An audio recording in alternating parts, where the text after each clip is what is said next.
Kolları köksünde boyap gözünü, kulağım tıkşır payları sözünü. Kolları köksünde boyap gözünü, kulağım tıkşır payları sözünü.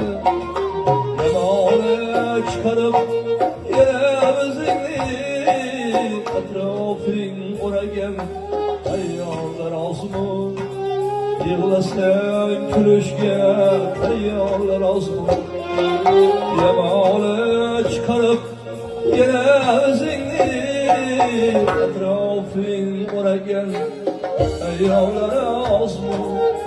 Yığılasın külüşge ayağlar azmı.